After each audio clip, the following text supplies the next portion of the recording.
From the foregoing it may be known that the passions of the affections are not in God. For according to the intellectual affection there is no passion, but only according to the sensitive, as is proved in the 7th of Physics.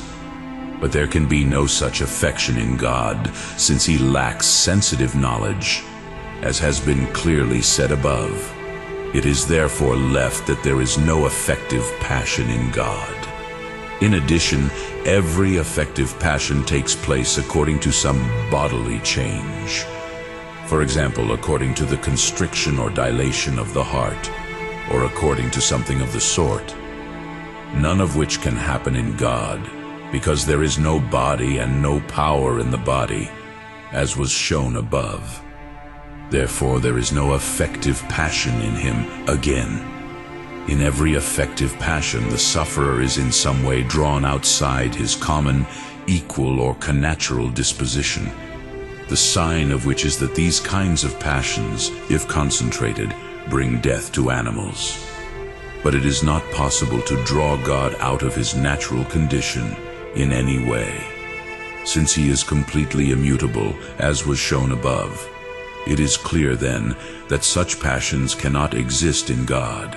Further, every affection which is according to passion is determinedly brought into one according to the manner and measure of passion. For passion has an impulse towards one thing, as does nature, and for this reason it must be checked and regulated.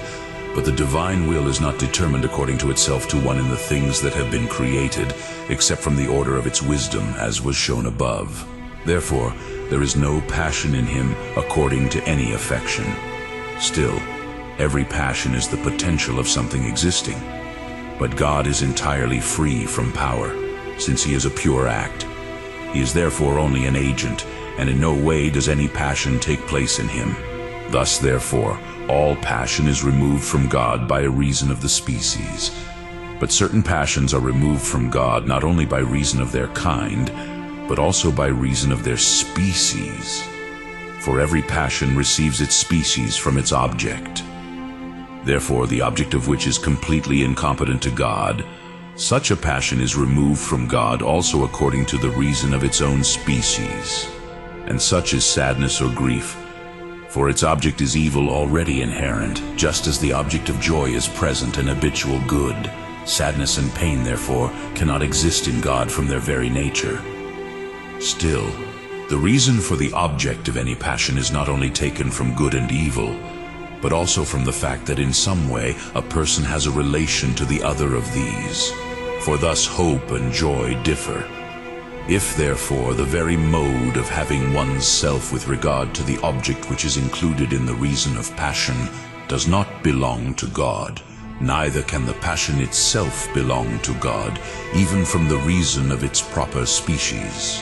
But hope, although it has a good object, is not a good already obtained, but to be obtained.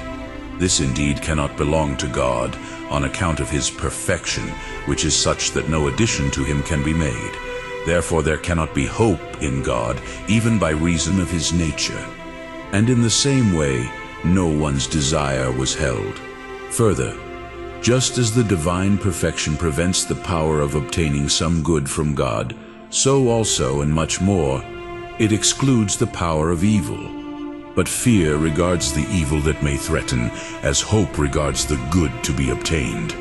Therefore fear is excluded from God by reason of its twofold nature, and because it is only existing in power, and because it has an evil object which it can contain. Again, repentance implies a change of feelings. Therefore the reason of repentance is opposed to God, not only because it is a form of sadness, but also because it implies a change of will. In addition, and it cannot be through an error of cognitive power, that which is good is apprehended as evil. And it is only in particular goods that the evil of another can exist as good for another, in which the corruption of one is the generation of another.